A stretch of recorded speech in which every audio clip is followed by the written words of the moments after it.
Yo, what's good? This is Casey for L King Self for Life Wrestling Takes, and you're now watching Casey for L Wrestling Takes Show.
What's going on, everybody? This is your boy KCBL King Self for Life Wrestling Takes. I'm back, and what a night for wrestling, ladies and gentlemen.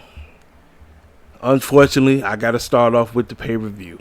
Money in the Bank 2023 is come and gone, ladies and gentlemen, and I thought overall, it was a decent pay-per-view, and no, it wasn't. Do not let Shields come out here tell you that Money in the Bank was better than Forbidden Door. No, it wasn't.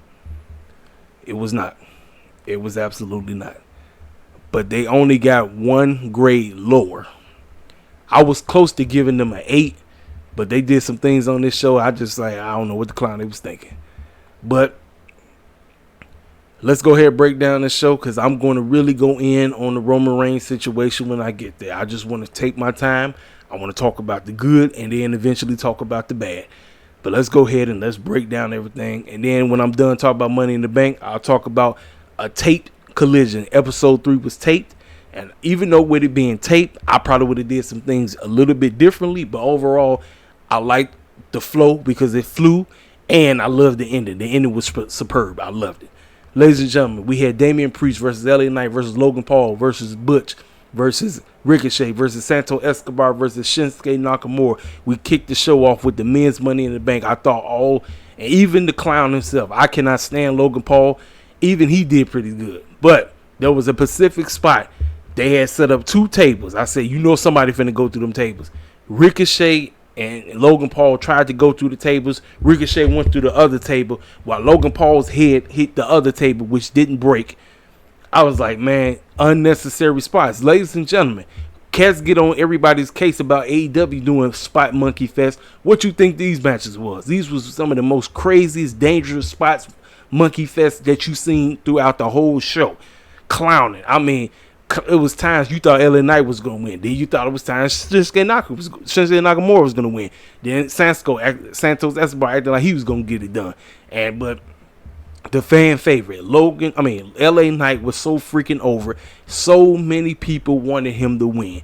I wanted him to win, but you know what, ladies and gentlemen? He didn't win. The only thing that I am very happy about is that clown Logan Paul did not win. That is my only thing that I'm very happy about when it's concerned to this. Logan Paul didn't win. I didn't give a care if Ricochet won. I didn't care if Santos won. I didn't care if Pete Dunne won. Heck, I didn't even care the man himself who did win. Damian Priest won. I didn't care about, like I said, it didn't matter to me. As long as Logan Paul didn't get that briefcase, I'm a happy camper. And ladies and gentlemen, because Vince McMahon and Triple H couldn't see eye to eye, they had to go with the other man. But ladies and gentlemen, the Money in the briefcase holder has story now because of the man who has it. I know there's a lot of cats upset. A host of cats, I know him. One of my main ace, I know he's ticked off. But let me tell you something. Damian Priest right now has the best storyline going. He has the best storyline going because of the situation that takes place when we get to that match. I'll talk about it. But LA Knight was finna win, and he didn't, and that crowd was upset. And Damian Priest got it done. Now, ladies and gentlemen, for the fools that wanted LA Knight to win, I'm here to tell you, what does WWE constantly do? Every time when the iron is struck hot, they go the complete opposite. Every time. They do this over and over and over and over and over, and people be acting surprised and shocked like, no. There's nothing to be surprised and shocked about. This is how they move, ladies and gentlemen. They're goofy like that. They're extremely silly. Damian Priest got it. I ain't got a problem with it, though. Because all I said, as long as Logan Paul didn't get it, I'm a happy camper. I thought all 7 cats did a great job. Like I said, outside of the botch, that serious situation, you had Ricochet and Logan Paul on the ropes. I was like, man, they look like about to trip. And then they went flying. I was like, dang. I was like, man, but overall, I thought the men did great. I thought the men did well. Pardon me, I got something in my eye. Pardon me real quick. I thought the men did good. Damian Priest got it done. Great. We off to the fences, ladies and gentlemen. Sitting right on schedule. We get to this matchup. Liv Morgan and Raquel Rodriguez versus Ronda Rousey and Shayna Baszler. Now, I said ain't nowhere in the world because they just got those championships. Ain't nowhere in the world. First of all, I did not say these tag team titles didn't mean squat. They don't. Ronda and Shayna went in there doing work, handling the business, basically beating the snot out of Liv Morgan and Raquel, and Liv with the shoulder injury. That was the storyline for her. And then let's talk about it. Ronda Rousey came out here looking like she just left Bobby's house. Like this is that Dragon Ball Z. She had the doggone M tattoo on the top of her head. I said, what is she supposed to be? Vegeta or somebody? I'm like, Majin Ronda or something like that. As we moving into the matchup, out of nowhere, Shayna Baszler just grabs that girl's arm. They ain't never want to rip it off. I said, whoa. I said, I ain't see that coming. And the word on the street is that at the press conference, Liv Morgan and Raquel both said they were shocked because they said they went over every possible outcome, and that wasn't brought up. So the fact that Ronda and Shayna had this all in the bag, they said, okay, this is what we're going to do. We're going to have them break up. Now, here's the deal. It would have made more sense if they were seasoned with the titles. But remember, ladies and gentlemen, these women tag team titles don't mean nothing. They absolutely don't mean anything. Prime example, because they won. Those tag team titles don't mean anything. If they were seasoned and we can set this match up where we get Ronda versus Shayna going into WrestleMania, fine. I don't have a problem with it. Now you can do the ultimate heel turn where she turned on her best friend. They said, no, we're going to do it right now. And they went through, and Liv and Raquel won the championships. And obviously this is a reward Raquel because Raquel got screwed.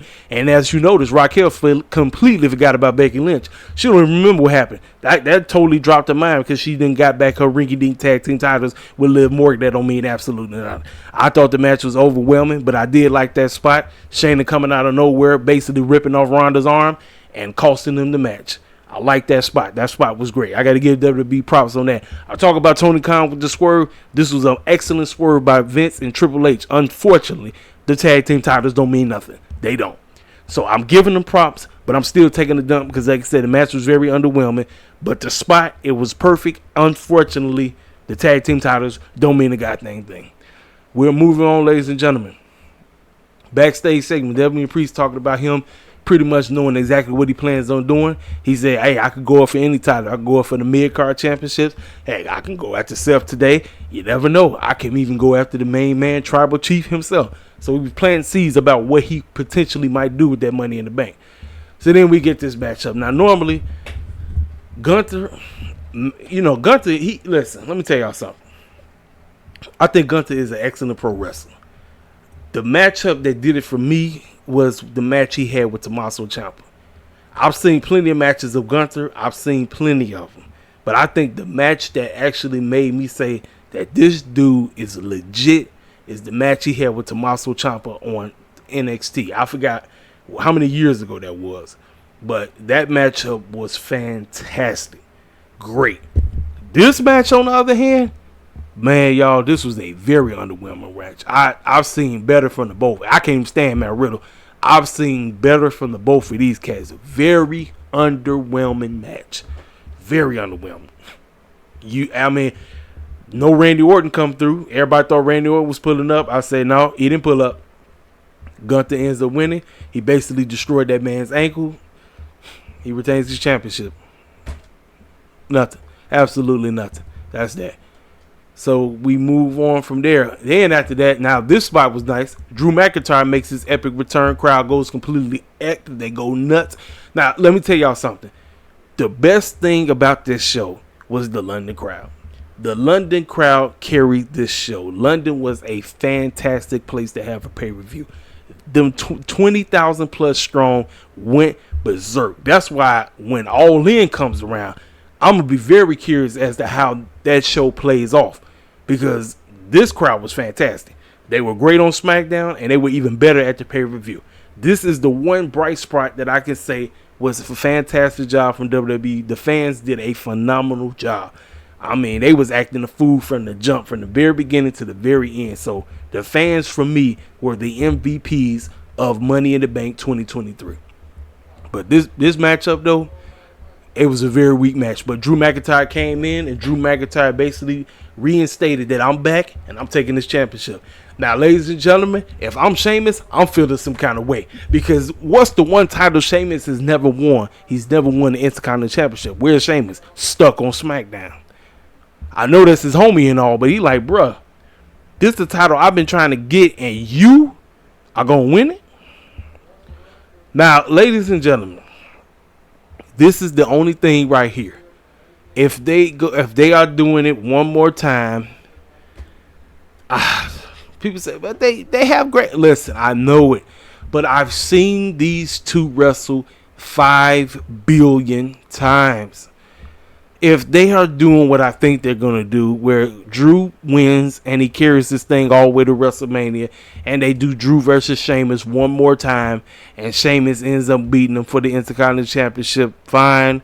But I've seen the match 5 billion times, and I know they do great together, but I just don't have no desire to see that matchup. I just don't. So that's the only thing if they decide to go that route. But I don't know, because Sheamus is over on SmackDown land. Drew is back on Raw. You know Gunther's losing that thing. Now that he's back, he's going to beat the brakes off that clown. He's going to tear him up. So, decent to see him back. I'm glad he's back. He looked healthy. You know, there was a whole lot of things about him possibly having to take some time off because he had a lot of bruises. And then people said it was money issues and him possibly coming to AEW. I mean, I heard all. But he's back. He's going after the Intercontinental Championship. I ain't got no problem with it. Then we get to, as my say, the bathroom break match. This was the bathroom break match. I was in here. I watched a couple of things on this. Ladies and gentlemen, no Brock Lesnar. Everybody in the moment had Brock Lesnar pulling up. Brock Lesnar did not pull up, and therefore Cody won. Ladies and gentlemen, I don't give a rat's behind about Cody going after Roman Reigns at WrestleMania 40. I don't care, especially with what took place at the end of the show. But Cody beat Dominic. He beat him with a doggone broke wrist. Dominic pulled the doggone wrist thing off, and Cody messed around and beat him. That's the match, ladies and gentlemen. I mean, nothing. Absolutely nothing. Absolutely nothing. But, and you had now the one thing though, let me tell you something. Buddy Matthews is a blessed man. Rhea Ripley, man, that the way whatever she did with her hair, she looked nice. Her hairstyle looked real good. She looked real good. Buddy Matthews is a blessed man. That's all I'm going to say. But that was probably the bright spot of this whole matchup. Now, the crowd is definitely still behind Cody. They love him. They singing the dumb man song, the world. But y'all know I would say no because I'm done. It's over. Cody wins. No Brock Lesnar. No story development. No nothing. Now, one of the biggest surprises of the night. Nobody looking or checking for the man of the you can't see me man. Nobody was checking for him. Nobody was checking for Mr. Fruity Pebbles. When Fruity Pebbles music went off, I was like, yo, Fruity Pebbles is back? Fruity Pebbles is back in the house, ladies and gentlemen. That London crowd went berserk. They went berserk, man. They went berserk. Fruity Pebbles out here looking like an older version, a skinnier version of what he used to look like. He greased the fans. He said, hey, fans, hey, I know you guys are happy to see me. I know a lot of times y'all was booing me. And it was like, now it's funny. You did kind of hear the John Cena sucks, but then they was like, John Cena.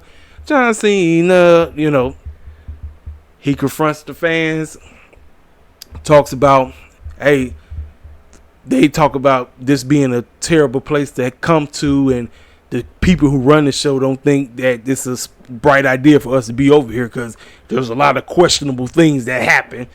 But I'm here to tell you, what if we come here for WrestleMania? That crowd went berserk. Ladies and gentlemen, I'm here to tell you, for a company that is quote unquote not competition, got them shook. Tony Khan and company legit got them shook because they had Mr. PR man come out here and pretty much tease that WrestleMania is coming. And now, ladies and gentlemen, I am actually for it. I actually don't mind it because guess what? At the end of the day, the London fans get to eat. They eat right here. Guess what? They're going to be eating at August 27th. So, hey, competition is great. I love it. But it's definitely Vince and them constantly getting shook. Because ain't nowhere in the world Vince was thinking about bringing WrestleMania to London. He saw Tony Khan and them possibly sell close to 70K. Now, let me tell you something. Tony Khan and them, I hope they can get close to 90. Because that's when you know you're really doing something big. Listen, 65 is great. 70 plus is great. But you really want to start hitting them where they hurt when they can reach up to close to 90K. That would be, listen, you talk about a huge, great thing for AEW. But that's pretty much this whole thing. So Mr. PR was out there talking. And out of nowhere, I'm thinking like, okay, Fruity Pebbles got on his wrestling gear. Maybe he gonna wrestle Mr. You-know-who, the guy who claims to be the self-claimed greatest United States champion, Austin Theory. That's what I'm thinking. Nope. Out comes Miz 3.0, and he looked like his leg is good. Got in there, talked about WrestleMania don't need to be coming to London. It needs to go to Australia. Grayson Waller was in there, and ladies and gentlemen, my vibe for this whole segment just dropped. It was great to see Fruity Pebbles out there until the Miz 3.0 came out there and turned the segment into a trash Grayson Waller effect segment. Now, some people thought it was great. I thought it was terrible. It was hot garbage. I didn't give no care about it. And so he going back and forth with him. And it looks like we're going to get John Cena versus Grayson Waller at Summer Joke. Because he talked about him losing to Roman. He lost to, he lost to Austin Theory. He even lost to Finn Balor. So he went over everything. Ever since he came back, all the matches he came back for, he lost. He lost all of them. So that tells me all I need to know. Grayson Waller versus Fruity Pebbles at Summer Joke. And obviously Fruity Pebbles is going over. And then after that, he F5'd the man, or my bad, attitude adjusted. And that was that, ladies and gentlemen. That was basically that segment. Grayson Waller killed the whole vibe. Fruity Pebbles was doing his thing by getting the fans teasing that, WrestleMania might be coming here. It might be coming to a stadium near you, which is great because the fans gonna eat. Like I said, the UK crowd was outstanding. That was the best part of the whole show, if you ask me. They did their thing. They was loud for the whole show. Even with the matches being very mid in the middle, they were loud in the mug. I thought this was great. Outside of Grayson Waller coming out there killing the whole vibe. So, we get to the women's side of things. We get to Bayley versus Becky versus Io versus Trish versus Alina versus Zoe Starks for the women's Money in the Bank. And ladies and gentlemen, I'm here to say this matchup was excellent. There was a couple of questionable spots that took place in here where I was like, I don't know, man, because it's like, man, I don't want these girls to get hurt. I don't know why. I know they trying to entertain us and trying to put their bodies on the line, but Man, that spot with Zelina and Zoe, I think that's who it was. They listen, man, crazy, they on top of the ladder, and then she flipped her off, and she went back first. I'm like, this is just crazy. But man, look here. Kudos to Zoe Starks for being in 2 ladder matches in the same year. She was at the Stand and Deliver women's NXT women's ladder match. Then she come in here and she got put into the women's Money in the Bank match. Listen, Zoe Starks got promise. I'm trying to tell you, she still need work with the promos, but I think her being partnered with Trish is a brilliant idea, because whatever Trish got, she can rub off on her. And I believe that's why she was partnered with Trish. Because let me tell y'all something. I still call her Baby Mama Trish. I still won't root against Baby Mama Trish. But let me tell you something. Trish still can cut a decent promo every now and then. So hanging out with Trish, and you know Trish back on heel mode, Zoe, that can rub off on her. That can. Now, it wouldn't shock me if somewhere down the line, once Zoe is ready to go, we get Zoe versus Trish. I'm just saying. Now, I talked about Ronda coming out there looking like Majin Buu with that dumb man M on her head. Becky came dressed up looking like Rogue from X-Men. All she needed to do was just put the little white stuff in her hair. She already got the orange red hair. All she needed to do was put the white. So Bayley and Io was basically acting like partners until the two of them got up there, and you already know where that was going to go. Bayley was pretty much trying to screw Io the whole exact time. Now Zoe and Trish got some handcuffs and tried to put her in the handcuffs. They got her on one. So she was still running around with just one on. She didn't have both her arms locked up. So what she did was, well, let me tell you something. What Io did, this is when Bayley and Becky were basically on the ladder. What she did was she took the handcuffs and handcuffed the both of them. Now both of them is stretching each other's arm in between the ladder. I said that's a brilliant idea. Now both Trish, Zelina, and Zoe are already knocked out. So I'm sitting up and saying, okay, this is Io's time right now. This is Io's time. Brilliant idea, what I just told you what she did. And she used Bayley's back to climb up there. And now she is Mrs. Money in the Bank 2023. Well deserved, ladies and gentlemen. I thought this was great. I thought the women did an outstanding job. Fantastic. The women did a great job, just like the men. Excellent. Io Sky has it. Now they could play around with it. Unfortunately, I think Io's going to be the first woman to unsuccessfully cash in. Because if you notice, all the women who won the Money in the Bank have cashed in successfully. All of them. Every single one of them. Unfortunately, Io Sky is going to be the first one that's going to fail, ladies and gentlemen. I'm just telling y'all right now, before all the heartbreak happens and everything. I'm just telling you right now. But I thought the women did right. They did a great job. All the girls look great. Even Becky. Becky looked great. Bayley looked great. Trish looked great. Zelina looked great. Zoe looked great. And Io Sky came out looking strong, ladies and gentlemen. Well deserved. The right woman went over. This was a fantastic job. I thought the girls did a great job. So we get to this matchup. Now, I've seen this matchup about 18 billion times. I've seen Finn versus Seth 50,000 times. This is for the WWE World Heavyweight Championship. Ladies and gentlemen, this was very underwhelming, man.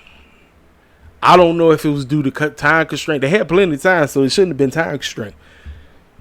I guess it's just, I don't know. I guess you would think with more on the line, you would think with Finn doing all this bull jive to Seth, you would think they would go in there like, okay, we finna go at it. Like this circus clown they've been trying to injure me left and right. He been trying to put me on the shelf. Oh, we finna cook. We about to cook. They didn't cook at all, ladies and gentlemen. The best part of this was when Damian Priest came out there. Damian Priest came out there. Everybody was like, oh, snap. He going to try to cash. I said, oh, snap. He going to try to cash in, right? He came in there, but he sat down and he watched everything carefully. So the both of them was too busy paying attention to him. What he was going to do, he said, don't pay attention to me. You focus on each other. And so with all that going on, both of them looking at him, it was a big time distraction. Finn Balor almost got Seth, and he couldn't get him. So then that's when he acted like he was going to cash in, but he, again, got distracted by Damian. I'm talking about Finn. Finn got distracted.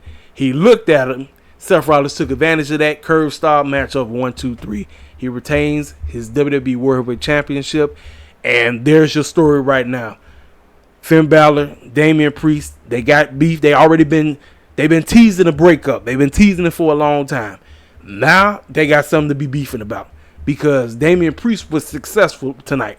Finn Balor, on the other hand, he wasn't. Apologize for that, ladies and gentlemen. I had to cough, so I edited that part out, so don't worry about it. So before the main event, we got Kevin Owens and Sami Zayn in the skybox because they said we got to watch our boys, quote unquote, win this match. And they talked about how they successfully defended their titles and that they here. They said they in the out here with the great fans of the state of London, and they getting ready to watch the Usos basically beat the brakes off the Tribal Chief, take him down. So then we get to the main event. Ladies and gentlemen, I'm here to tell y'all right now, when it comes to video packages, WWE and them, they are the freaking kings of that stuff.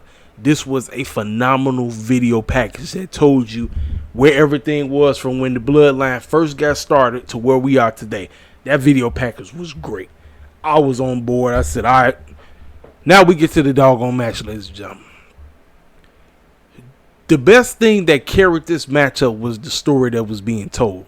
It wasn't per se the wrestling itself, because I expected, you got 4 Samoans.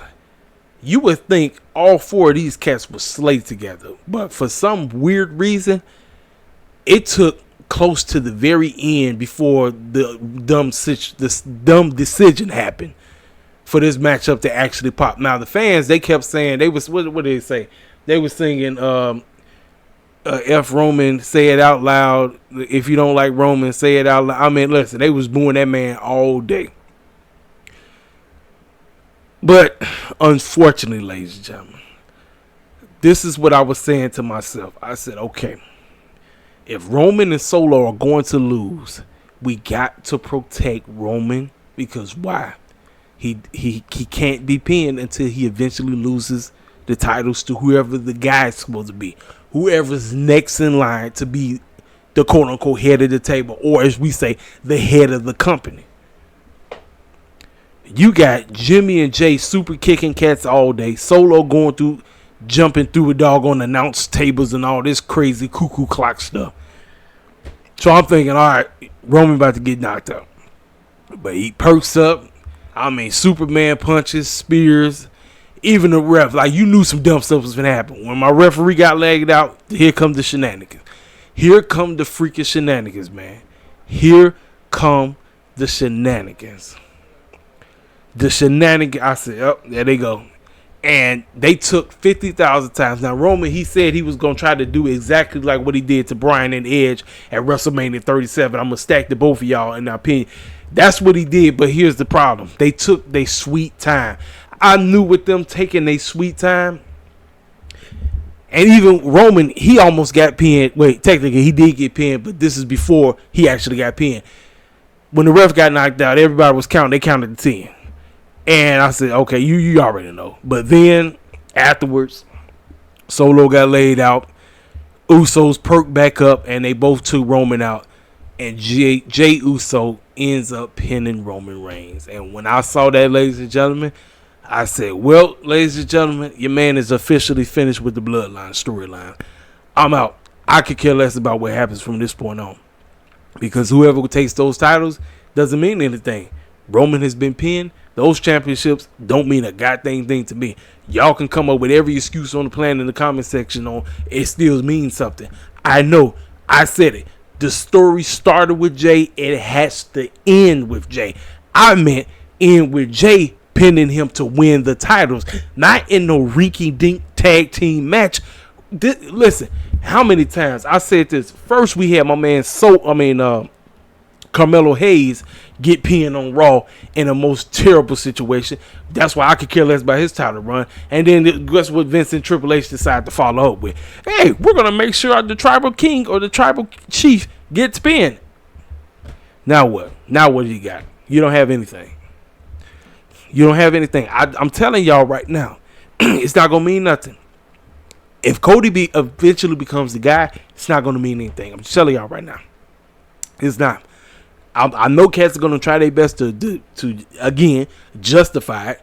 It's not justifiable. You cannot justify. I don't give a care. Y'all can come up with every excuse on the planet. Try. It's not. You're not going to be able to justify it. That was, like I say, by far one of the worst decisions I've ever seen. Listen, this company makes some terrible decisions. This is why I say champions should not be getting pinned unless they're losing their titles. That is it. I don't, because you killed the whole vibe of the championship. They had something with this. I was on board. They had me for the last 3 years. I did not think I would actually give a crap about Roman, and they made me care for 3 years, homie. They had me on the edge of my seat. I was enjoying it. Well, okay, here's the deal. I was enjoying everything, but majority of it, they had me on board, ladies and gentlemen. They had me on board. They go and do this now. I'm out. I'm completely done. And here's the deal. They was teasing Rock Bottoms and Rocks and doing Rocky. Listen, they teased Rock and Rikishi pulling up so many times in this match, it didn't make no sense. It didn't make no type of sense, man. I was like, come on, dog. Come on. But ladies and gentlemen, your man is completely done with this storyline. Whatever happens, happens. Y'all can enjoy it all you want. I'm just telling you right now, I'm finished with it. Don't mean nothing to me. When Roman eventually loses those championships, it's a wrap. It's over, ladies and gentlemen. It's over. Because I heard them talking about this was part of the discussion that they said they was going to do. I said, if Roman get pinned, it's a wrap. It's over. He shouldn't be getting pinned until he loses those championships. So now when he loses the title, what does it mean? Nothing. It means absolutely nothing. It don't mean a goddamn thing. I don't care if Jay wins. I don't care if Jimmy wins. Heck, I don't even care if Solo wins. It's over. It's over, ladies and gentlemen. It's over. It is over, ladies and gentlemen. WWE, once again, finds ways to make something that's worth it not worth it. They was up here and then they said, look, Logan Paul not winning, but we're going to make sure Roman get pinned. That's what happened, ladies and gentlemen. That's exactly what happened, and now your man is officially done. I'm officially done. Listen, I'm going to still keep up with the show, but at this point, I could care less about Roman. I'm done. I'm done with the whole bloodline storyline. It's over. I'm done. Cody's situation is done. I'm done. It's over. It's over, ladies and gentlemen. It's a wrap. It's done. WWE has done a thing again. When you think they're going to do something positive, they go and do something that don't make no type of sense. It's over, ladies and gentlemen. See, now, let me tell y'all something. Now it makes me wonder what they should have did at WrestleMania to make the fans happy. What they should have did, they should have said, Cody, this is what Cody should have did. Instead of him going up for both championships, what he should have did, he should have said, I only want your WWE title. That's it. So Roman would have put the WWE Championship on the line. Guess what? All the fans would have went home happy. And at this point, I would have had absolutely no problem. And get this. Instead of Roman carrying 3 belts, Roman would only have the Universal title. Cody would have the WWE Championship. And we wouldn't even have to worry about no World Heavyweight Championship right now. We wouldn't. But because Roman has all the titles, he ain't there. They had to come up with this new championship. But like, this is what they do. They create their own problems. They have to try to solve it, but what they do, they solve it with more stupidity. That's this company, ladies and gentlemen. That's what they do. They do retarded stuff that makes no type of sense. None. Listen, I thought this pay-per-view overall was a very good pay-per-view. Was it better than Forbidden Door? You smoking crack now. You are smoking serious crack. You are smoking some serious crack. It has some good wrestling on the show. It has some good storylines going on. Good to see Fruity Pebbles back. Good to see Drew McIntyre back. But you go and you do this bull job right here. You killed the whole vibe, man. I'm like, come on now. I was close. I almost gave this show an 8. It's just going to get the same exact grade as Forbidden Door. This show only getting a 7 from me, ladies and gentlemen. This show was a 7 out of 10. 7 out of 10. I would take WrestleMania 39 and Backlash over this pay-per-view. Those 2 pay-per-views were, in my book, were great pay-per-views. This, on the other hand, Not Money in the Bank, Money in the Joke, because that's exactly what it turned into. Turned to a flat-out joke. Money in the Joke. 7 out of 10, ladies and gentlemen. I'm coming. Here we go. We're about to talk about Collision. Give me a few seconds.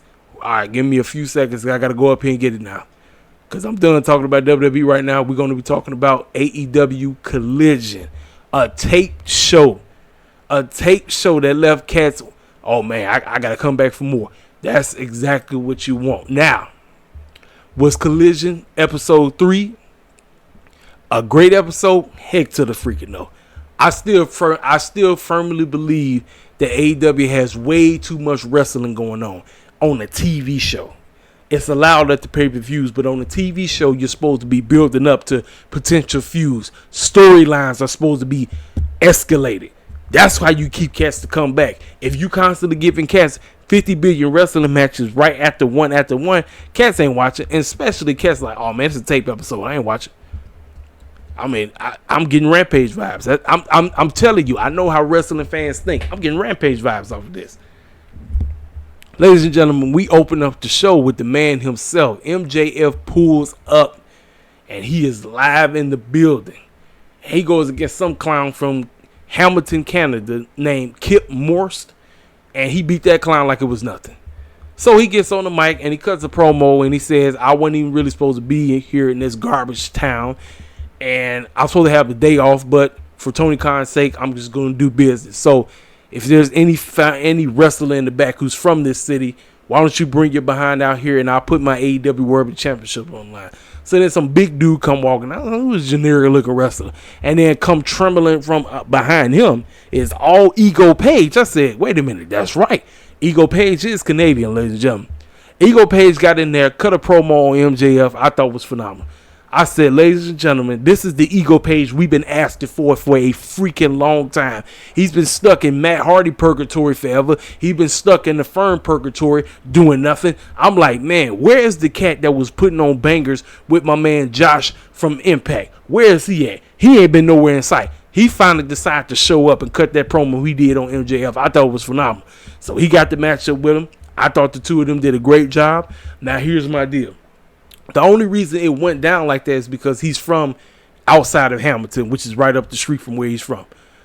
That's the only reason why that match was allowed to take place. But here's my deal. I wouldn't even open the show up with MJF versus this Kip Morse cat. What I would have did was I would have opened the show with MJF cutting a promo. Do the promo. This is what I want TK to get. TK, you do not need to open up with wrestling matches on your television shows every time. You can if you do it occasionally. But fool, you seem to do this is like that's the only thing he know. He don't know nothing else. He don't know how to give me something to sink my teeth into. He act like he don't know how to do it. But he's capable because I'm gonna talk about the very end. But I'm like, I don't need you to open up every show because he opens up Dynamite like that. He opens Rampage like now he doing. I'm like, no, man, no. Let's open the show with a freaking promo that's gonna lead to a match. I'm cool with that. I ain't got a problem with that. But he ended up beating him. It was a good match. They both looked great. And that was that. So that's the very first segment. So right after that, they go into the next action of the Owen Hart tournament. We got Dustin Rhodes versus Powerhouse Hobbs. Now, ladies and gentlemen, this was actually a very solid match. But my only issue with this, Dustin Rhodes is starting to get on the same exact level as that clown from the BCC, John Moxley. Dustin Rhodes got to find a way to get busted open every match he's in, and it's starting to get tiresome. I say, fool, you don't need to bleed. This was an unnecessary spot for you to get busted open. He got busted open because QT decided to throw him into the doggone turnbuckles, and he ran into the pole, and next thing you know, he come up bloody. I say, oh, man. I say, bruh, you don't need to bleed. This is why cats get on Tony Khan in them case, because they do too much blood. It's too much. Listen, I'm a fan of it. I love blood in wrestling, but only do it when it means it, when you need to do it. These clowns, I gotta say, that's all they do. Dustin Rhodes and Moxley are they neck and neck. I can't really call who bleeds more. Dustin is starting to bleed just as more as mine. I'm like, bro, y'all don't need to bleed. It's unnecessary, but they said, no, we got to put it in there because we got to make it feel real. No, man. No. Man. But outside of that, man, Hobbs and him was actually going, and there was some spots, man, they made you think Hobbs was going to lose. I said, man, if Tony Khan had Hobbs lose, then we was going to have a serious problem because ain't nowhere in the world Hobbs should have been losing this match. None. They was out here doing Canadian destroyers and body slams and just throwing each other around. I mean, listen, they was wrestling. Like I said, the wrestling part of it was great. I just didn't care for all the blood that Dustin Rhodes was spewing all over the place. I didn't care about it because Dustin does it so much. See, if Dustin didn't do it so much, I probably wouldn't have a problem with it. But every match he does, whether it's on Rampage or Dynamite, he's finding a way to cut himself open.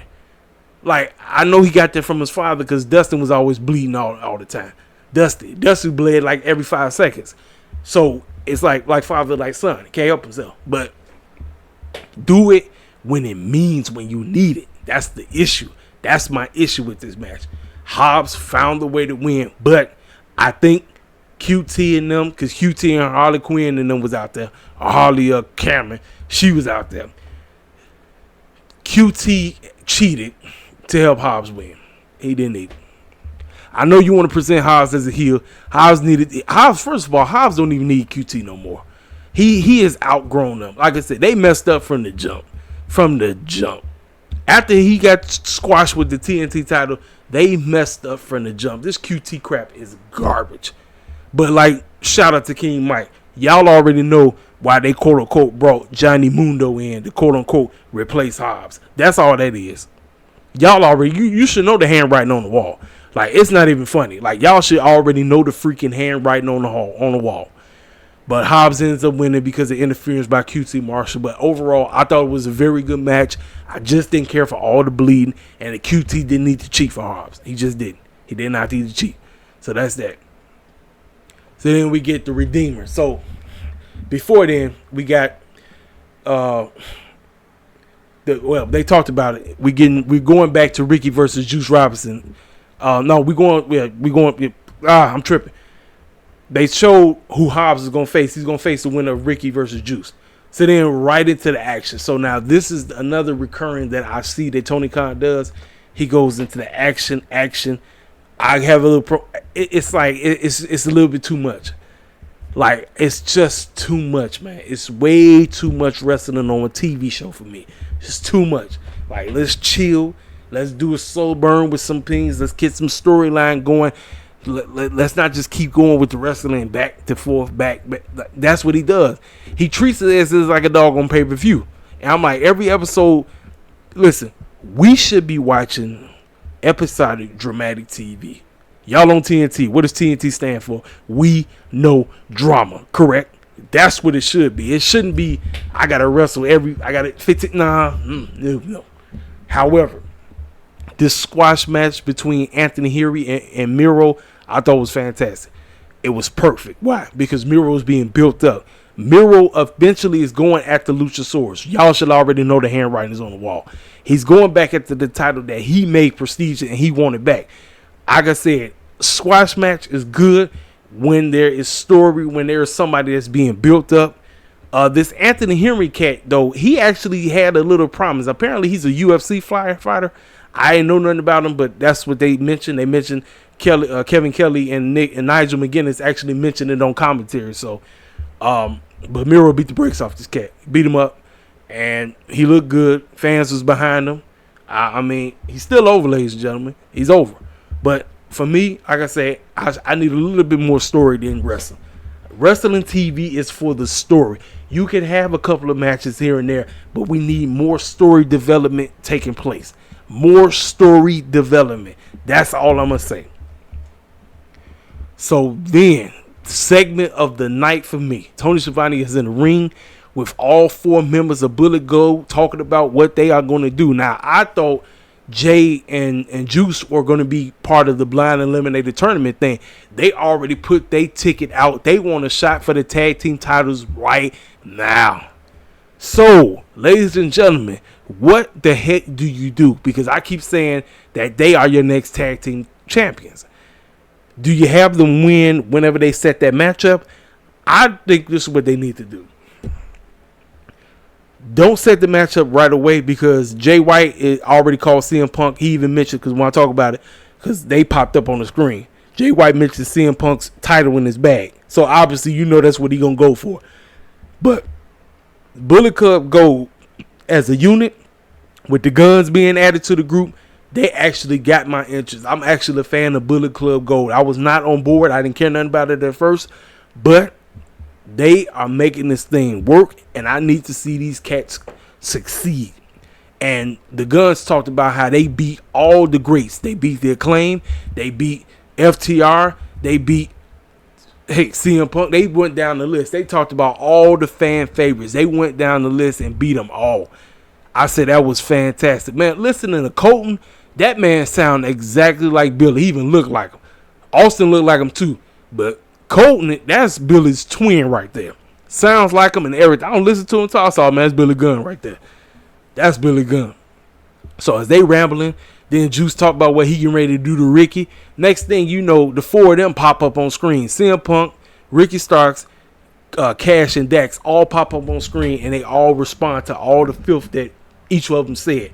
But the line of the night was what CM Punk said. He said, "Hey Jay, you claim you want what's in my bag? Hey, all you got to do is do what Max did. Go to AEWshop.com and get you a replica." I said, shots fired. Ladies and gentlemen, they are planting seed because, ladies and gentlemen, I believe what's going to take place at All Out here at the United Center is going to be CM Punk versus MJF, title versus title. I'm telling you right now, you might as well pencil it in. But here's my deal. You know CM Punk is not losing back-to-back pay-per-views. He's not. So, if he's losing it All Out, that means the unfortunate situation. I want CM Punk to lose both of them, telling the truth. I want the Elite to go over at All In.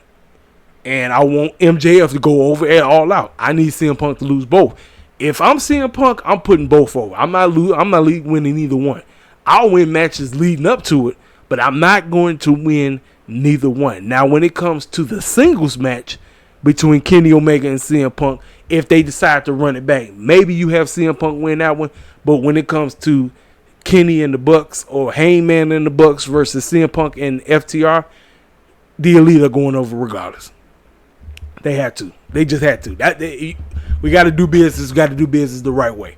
But they all responded. Then Ricky say, "Juice, you talk all your crap, but guess what? I'm about to manhandle you just like the first time we met." I said everybody spoke. Everybody said what they had to say. I thought it was great. For me, segment of the night. Listen. This is what we need more of. We need more of this. We need more story. We need people to give a care about what's about to happen. I don't just want random clowns wrestling just to be wrestling each other. I need matches and things to take place to matter, ladies and gentlemen. That's it. But I thought this was a fantastic job. I thought all these fantastic segments. I thought everybody did a great job. So we get the matchup itself. After they did all that talk, we got Ricky versus Juice. During the matchup, Ricky messed around and got his leg messed up, so he was working hurt, and Juice Robinson was doing a great job. Man, let me tell y'all something. Juice Robinson has came a long way from being the guy that was stuck in NXT as the protester clown. I don't even remember what his name was. I just remember when he was in NXT, he always had this sign out there trying to protest. That gimmick went absolutely nowhere. He went to New Japan, he became a star, and now him being in AEW, man, he has elevated his game to the next level. I thought this was a fantastic match. I thought Ricky and Juice did a great job. Juice was working that leg. He was working it. He was beating the brakes off him. Ricky kept trying, but he kept stumbling because he was hurt. They kept going back and forth. Juice get a pin, Ricky kick out. Ricky get a pin, Juice kick out. I mean, just going back and forth. And by the way, every member from both groups were banned from ringside. So even with everybody being banned, Juice still tried to cheat. But Ricky wins, and we are rekindling the old beef between Ricky Starks and Will Hobbs, ladies and gentlemen. Now, I thought that neither one of them was going to meet up until they got to the finish. No, Tony Khan said, nope, we running this back, part 3. We are running this back. Now, I know Ricky beat him. I'm trying to remember, did Will Hobbs ever beat Ricky? Somebody in the comment section tell me, did Will Hobbs ever beat Ricky? Because I feel like Ricky got 2 up on him. That's just me. I could be wrong, but maybe they both tied. Maybe it's 1-1 each, but they running it back. I personally thought that this was going to be the main event when it came down to whoever win the finals when it came to the Owen Hart thing. But the fellas did a great job. Juice did a great job. Ricky did a great job. Ricky moves on to take on Hobbs for the 3rd time. So this segment right here was gold, ladies and gentlemen. We got DDP's daughter. I think her name starts with an L. She's talking to Christian, and she wants to know, why do you carry the champion around even though you're not the champion? And he addressed the situation. He said, well, I'm feeling kind of generous because we are in Canada today. And as he's starting to talk, he said, what are you doing here? 10-man comes out of nowhere, Sean Spears. And I said, oh, snap. And he asked his Luchasaurus. He said, I'm not talking to you. I want to talk to the champ. Then you got Luchasaurus growling, all that goofy stuff. He said, you are talking to the champ. Whatever you need to say. He said, man, look at it. He said, you think you dangerous because you got that dude? Look, let me tell you something. You ain't nothing. But he said, oh, you calling me a chump. He said, you have every opportunity, but you never capitalize on them. And that's very true. Because remember, 10-man was doing this thing in WWE. He went nowhere. Then he came over to AEW, and he was going somewhere by being with the Pinnacle. He's done nothing. So everything Christian said was spot on. So he said, look, I know you say you're not putting up open challenges. He said, that's fine. But he said, we'll see you down the line, champ, talking to Luchasaurus. Ladies and gentlemen, I thought this was great. They are finally bringing prestige back to that TNT championship. This is what Tony Khan should have did from Jump Street, but he refused to do so by playing hot potato, giving it to Hobbs one day, then giving it to doggone Warlow about 50 billion times, then giving it to Darby Allin. I said, man, then giving it to some more. I'm like, bro, no. That's why the title became one of the biggest jokes in AEW history. It turned into a joke because that's what Tony Khan was on. But he put it on Lucha. Christian is his mouthpiece, and Christian has made this thing that more important. I care about the TNT title now. Thank you, Christian. I care. So we're going to do the matchup. I don't know when we're going to set the matchup, but we're going to eventually get it. It's going to be Sean Spears versus Lucha, and you know Lucha ain't losing. That's great. I loved it. So then we get this match now. Ladies and gentlemen, we got Miss TBS champion herself, Kris Statlander, taking on Lady Frost for the TBS championship. I've seen Lady Frost before. I used to watch her in Impact. Then she ran over to Ring of Honor. Lady Frost is actually a very good wrestler. She's very good. But ladies and gentlemen, Kris Statlander's title run is starting to become mid to me. And that's no fault on her end. Guess whose fault is on, ladies and gentlemen? The man who has some reason acts like he does not know how to book women's wrestling. Bro, we got to make Kris Statlander's title run feel like it's important, because now it's starting to feel like Jay's run. And we don't want that. We don't want people to turn on Kris. Kris is a lovable babyface. We love Kris. We want to root for Kris. We don't want people to boo her. We don't. But because of the lazy daisical booking with the open challenges every week, cats are not going to care. Yes, Kris is a great wrestler. Yes. Does she botch? Look, I know Jeff talk about it, calling her botchamania, Kris Statlander, talking all that foolishness or whatever. But I'm telling you right now, Kris is great. I love Kris. I want her title reign to mean something. But you got to look no further than the clown that's booking the title. We got to build something up. Now, kudos to my girl, Layla Hirsch. She has made her return. She is unfortunately back on Ring of Honor TV. That's the one that's going to take the TBS championship off of Kris. But I don't know when the heck she going to get called back up to the main roster and tag along and get involved, because that's the title picture right there. But we need some story development. We need it, and we need it fast. Because her title reign is like, it was an excellent spot when she won it at Double or Nothing.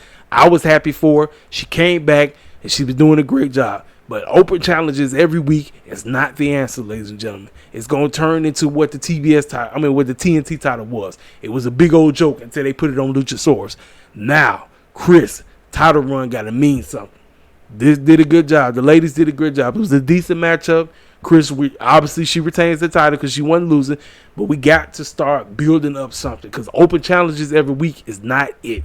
It don't hit. This is what they did with Jade. They did the same crap with Jade. We got to cut the crap out. We had to.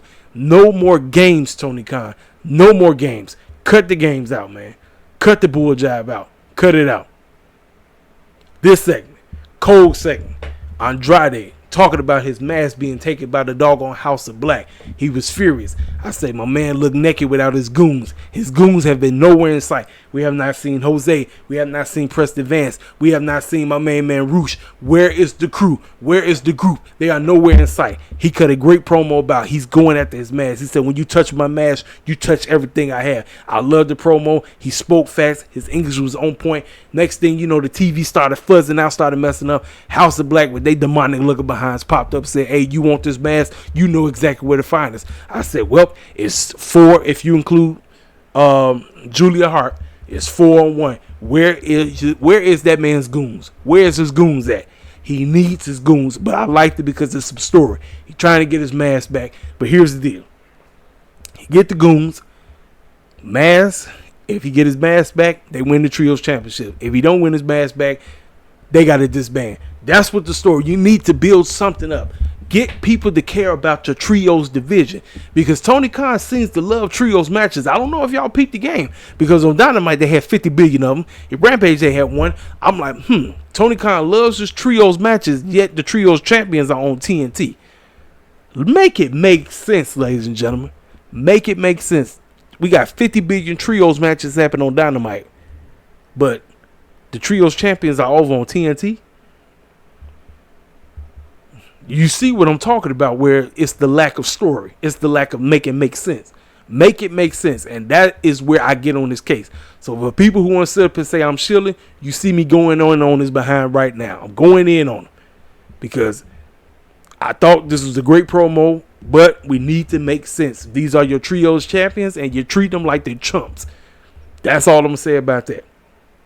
Main event time. CM Punk has been called out to be on commentary with Kelly and Nigel McGuinness, and he's gonna watch, because whoever wins between Roger Strong and Samoa Joe, he gets them in the Owen Hart tournament, Cup tournament in the second round. Roger Strong and Samoa Joe, man, this was an excellent main event. These two beat the snot out of each other. At a point, Roger Strong was trying everything in his power, but he wasn't successful. He just kept getting dumped by Samoa Joe. He kept getting dumped. He tried to throw his body in him. Samoa Joe said, what that's going to do? So he did what I always say. What is the best thing to do when you're going after a big man? Take his legs or take her legs out. Big man or big woman, take their legs out. That's what Roger Strong did. Let me take his legs out. And man, these cats was wrestling. Let me tell y'all something. Overall, Collision had outstanding matches. I got to give them props. It's just what I always say. I don't need a billion matches on a freaking television show. Give me some freaking story that means something. Some story development or something so we can sink our teeth into. Well, I got my wish, because that's exactly what took place.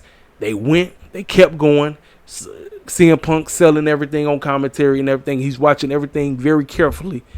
And Roger Strong had Samoa Joe like this. He was this close to beating him. But then Samoa Joe basically took him out. He took that man out. He tried, and he went to sleep. Referee stoppage. So Samoa Joe got up out of there. Then he went to go grab a chair. He looked at CM Punk. CM Punk said, what, you want to come over? You want to do something? So he looked at that man. He said, nah. So then he threw the chair up in the doggone ring where Roger Strong was still at. So they checking on him and everything. And he acting like he finna leave. He hops in the ring, does a muscle buster through the chair, and lays that man out completely. And man, I'm talking about setting up the story. It's to be continued. What do we always complain? We say, TK, make it make sense. Why should we come back for next week? Why should we come back for next week? That was the hanger, the cliffhanger.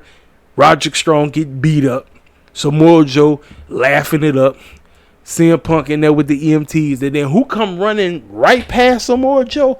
That's right. The man who's finna be tag team partners with the AEW World Heavyweight Champion.